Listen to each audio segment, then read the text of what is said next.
بسم اللہ الرحمن الرحیم ایاک نعبد و ایاک نستعین۔ پہلے تو میں کوٹلی کے رہنے والے شہریوں، میرے پیارے کشمیریوں اور پاکستانیوں، اس شاندار استقبال کا میں آپ کا دل سے شکریہ ادا کرتا ہوں۔ بہت بہت شکریہ۔ آج میرے یہاں آنے کا مقصد دنیا کو ایک پیغام دینا ہے کہ دنیا نے کشمیر کے لوگوں سے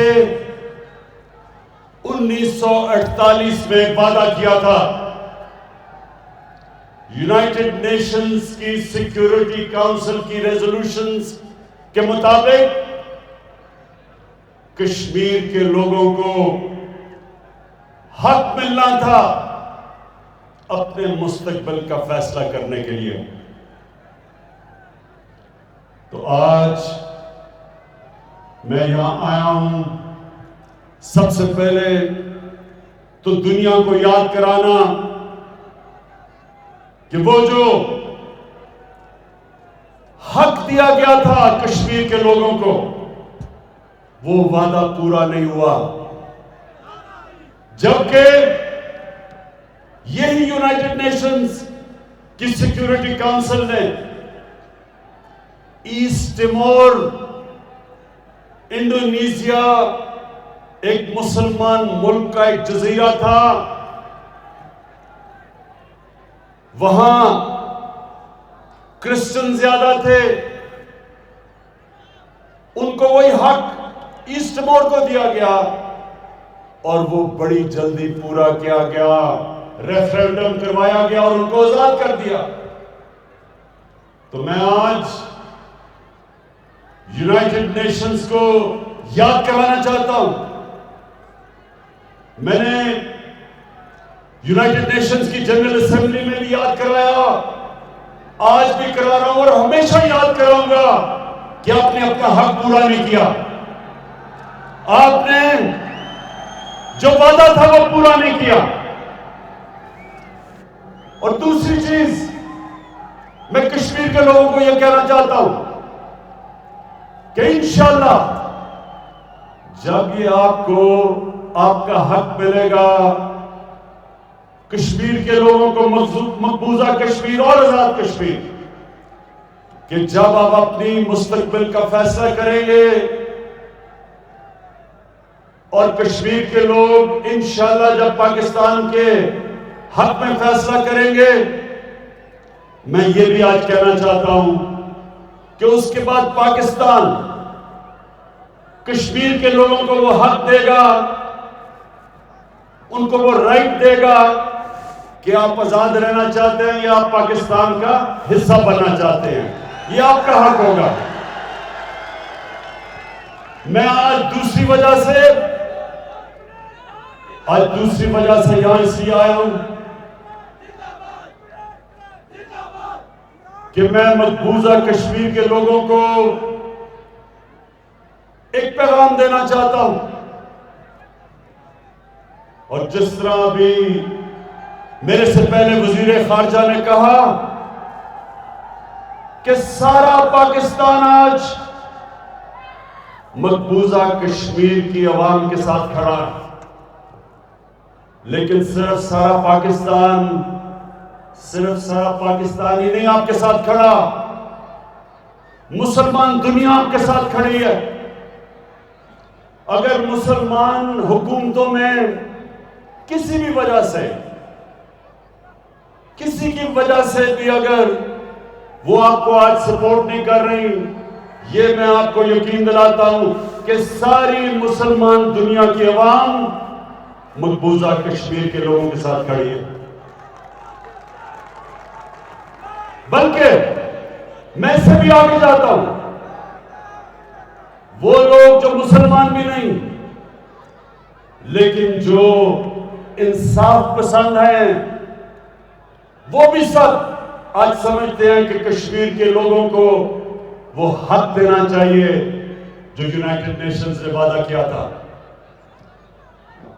میں یہ بھی کشمیر کے مقبوضہ کشمیر کے لوگوں کو پیغام دینا چاہتا ہوں کہ ہمیں سب احساس ہے جس طرح کے ظلم آپ پہ ہوئے اور ہو رہے ہیں، جس طرح گھروں میں خبر آتی ہے، ماں باپ کو خبر آتی ہے کہ ان کے بیٹے کو غائب کر دیا گیا، کہیں لے گئے، جیل پہ لے گئے، یا خبر آتی ہے کہ بیٹا شہید ہو گیا۔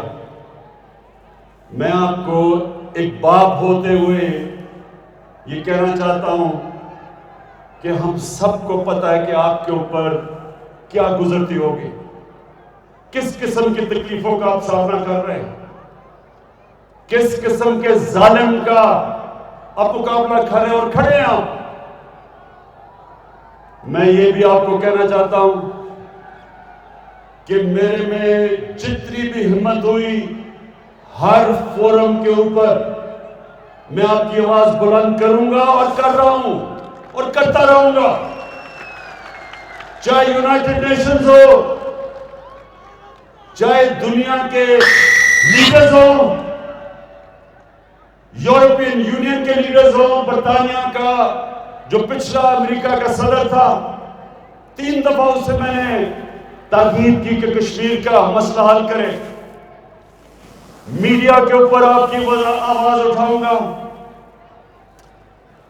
آپ مطمئن ہو جائیں کہ جب میں نے کہا تھا کہ میں کشمیر کا سفیر بنوں گا، جب تک کشمیر آزاد نہیں ہوگا ساری جگہ آپ کی آواز بلند کروں گا۔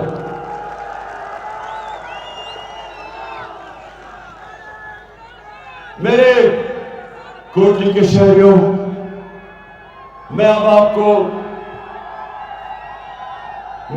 کو یہ بتانا چاہتا ہوں کہ جب ہماری حکومت آئی تو میں نے پوری کوشش کی کہ ہندوستان کو ہم ایک دوستی کا پیغام دیں، ان کو سمجھائیں کہ کشمیر کا مسئلہ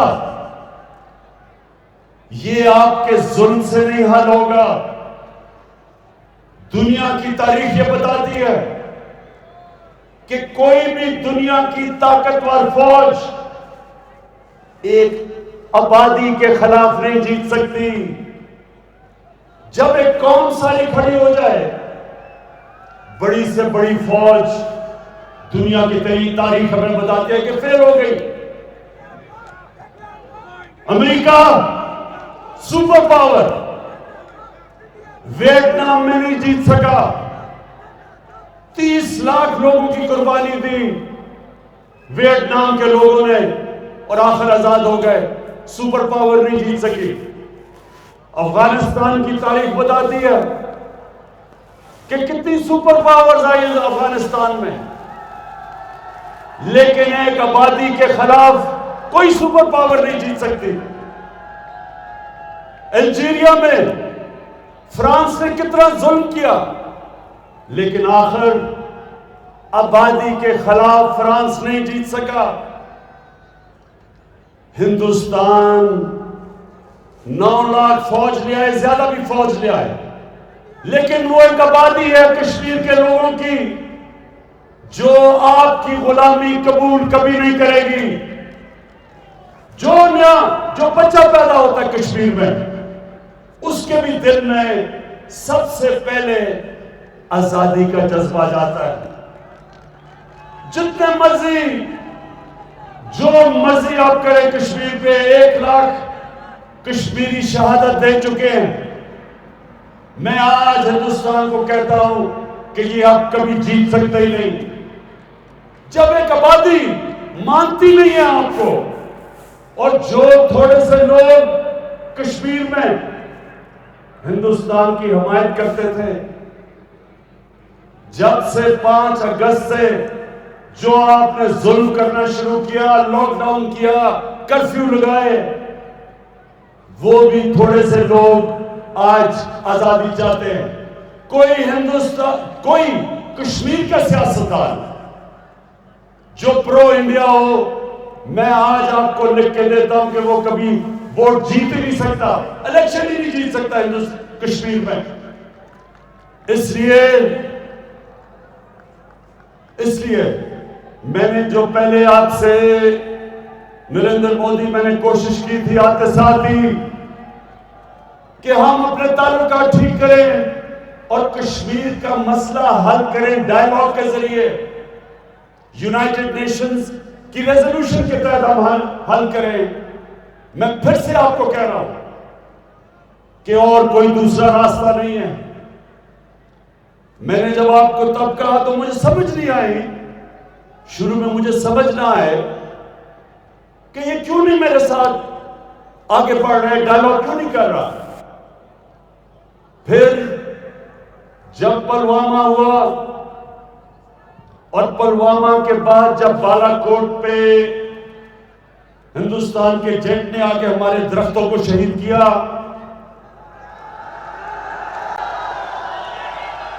آپ کو پتا مجھے درختوں سے خاص لگا ہوا ہے، تو بڑی مجھے تکلیف ہوئی کہ ہمارے انہوں نے درخت شہید کر دیے، لیکن تبھی مجھے پتا چل گیا کہ یہ امن نہیں چاہتے، یہ دوستی نہیں چاہتے، بلکہ وہ پلوامہ کو استعمال کر رہے تھے اور بالا کوٹ کو الیکشن جیتنے کے لیے۔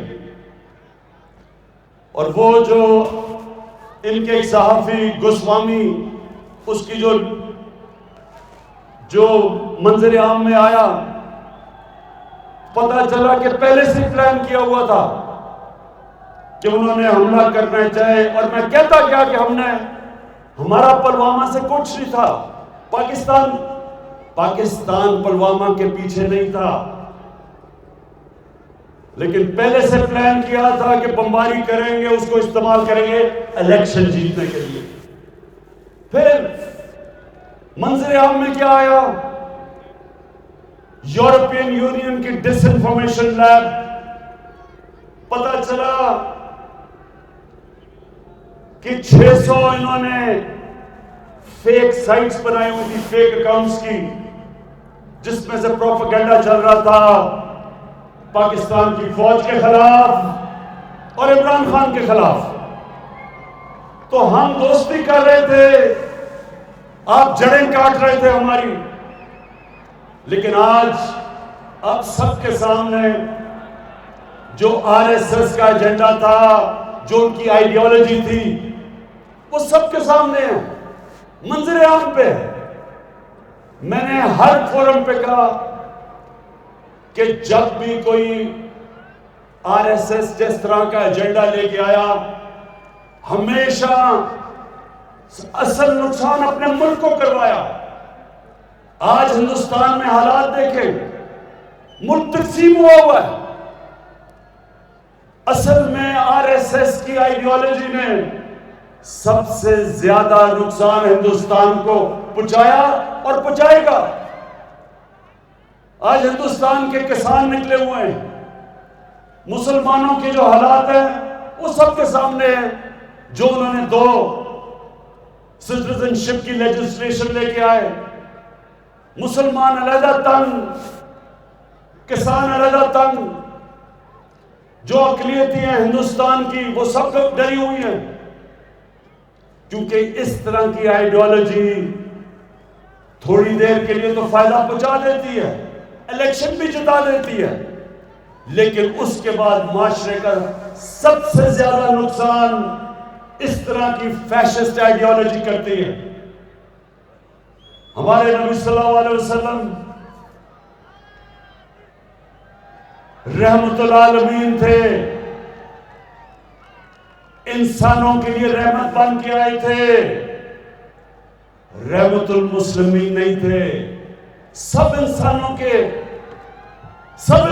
لیے رحمت بن کے آئے تھے۔ انہوں نے سب انسانوں کو اکٹھا کیا، تقسیم نہیں کیا۔ دنیا کی تاریخ کا سب سے بڑا لیڈر نہ کبھی کوئی ماضی میں آیا اور نہ کوئی آ سکتا ہے. تو ہمیں اللہ نے کہا ان کی سنت پہ چلو. جو بھی ان کی سنت پہ چلتا ہے وہ ہوتا ہے لیڈر. قائد اعظم، جب قائد اعظم نے سیاست شروع کی تو ہندو مسلم ایمبیسڈر کلائے جاتے تھے، انسانوں کو اکٹھا کرنے والے لیڈر کہ مل کے آزادی کی جنگ لڑیں. جو نیلسن منڈیلا، جو سارا ساؤتھ افریقہ اس کو کیوں مانتا ہے؟ اس نے انسانوں کو اکٹھا کیا، تقسیم نہیں کیا. ایک تقسیم ہوئے معاشرے کو جوڑا. تو نریندر مودی، میرا سب سے بڑا پیغام آپ کو یہ کہ آپ جو ہندوستان کو تقسیم کر کے یہ ہندوتا کی جو آئیڈیالوجی ہے یہ آپ کو الیکشن تو جتا دے گی، یہ ہندوستان کی تباہی، یہ تباہی کی آپ بنیاد رکھ رہے ہیں. تو آج میں پھر سے آپ کو کہتا ہوں کہ کشمیر کا مسئلہ ہمارے ساتھ مل کے حل کریں. اور اس کے لیے سب سے پہلے جو آپ نے 5 اگست کو یہ قدم اٹھایا تھا 370 آرٹیکل ختم کرنے کا، اس کو ریسٹور کریں اور پھر ہمارے سے بات کریں اور یونائٹڈ نیشنز کی ریزولوشن کے تحت کشمیریوں کو وہ حق دیں جو دنیا کی کمیونٹی نے، ورلڈ کمیونٹی نے جو حق دیا تھا وہ دیں. ہم تیار ہیں آپ سے پھر سے بات کرنے کے لیے. لیکن پھر سے میں کہتا ہوں، اس کو کبھی یہ نہ سمجھیں جو مجھے لگتا ہے پچھلی باری آپ نے سمجھا تھا کہ ہم کوئی کمزوری کے عالم میں آپ سے دوستی کرنا چاہتے ہیں. یہ ملک پاکستان، یہ ملک ان لوگوں کا ہے جو لا الہ الا اللہ کے کلمے کے اوپر ملک بنا تھا. اللہ کے سوا کسی کے سامنے یہ جھکنے والے لوگ نہیں ہیں. یہ کسی سے نہ کبھی کسی کا خوف ہے نہ ہو سکتا ہے. جو ایک اللہ کی غلامی کرتا ہے وہ کبھی کسی اور کی غلامی نہیں کر سکتا. اس لیے کبھی یہ نہ سمجھنا کہ جب ہم کہتے ہیں ہم آپ سے دوستی کریں گے کہ ہمیں کسی قسم کا خوف یا ڈر ہے. ہم چاہتے ہیں کہ کشمیر کے لوگوں کو ان کا حق ملے. ہم چاہتے ہیں ظلم ختم ہو. ہم چاہتے ہیں کشمیری بھی اپنی زندگی کا خود فیصلہ کرے. یہ ان کا ہیومن رائٹ ہے، یہ ان کا ڈیموکریٹک رائٹ ہے. اور انشاءاللہ اس رائٹ کے لیے سارا پاکستان کشمیر کے لوگوں کے ساتھ کھڑا ہے.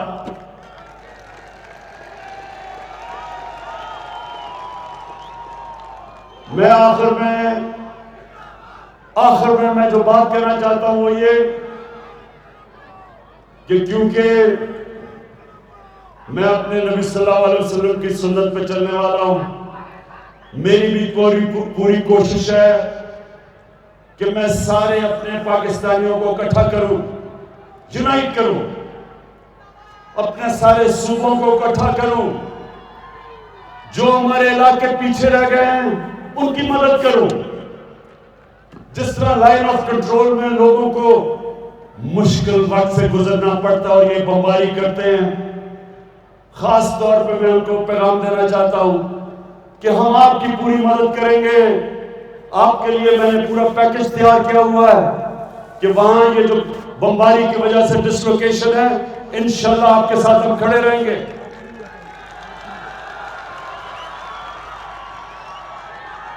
میں ہر قسم کی سوچ کے ساتھ بات کرنے کے لیے تیار ہوں، ہر قسم کے نظریے کے ساتھ میں بات کرنے کے لیے تیار ہوں. لیکن جو میں کبھی کسی قسم کی مفاہمت جو میں نہیں کروں گا، میں کبھی بڑے بڑے ڈاکوؤں کو NRO نہیں دوں گا.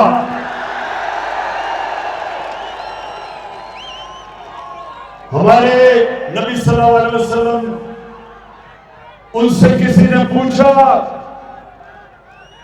کہ انہوں نے کہا جی یہ تو بڑی ایک قریش کی لڑکی ہے، عورت ہے، اس سے چوری کی ہے، یہ تو قریش خاندان کی ہے، تو اس کو معاف کر دیں۔ تو دنیا کے سب سے عظیم لیڈر نے کہا کہ اگر میں نے اس کو معاف کر دیا تو ہمارا وہ حال ہوگا جو تمہارے سے پہلے کتنی قومیں برباد ہوئی، جدھر طاقتور کے لیے ایک قانون اور کمزور کے لیے دوسرا قانون۔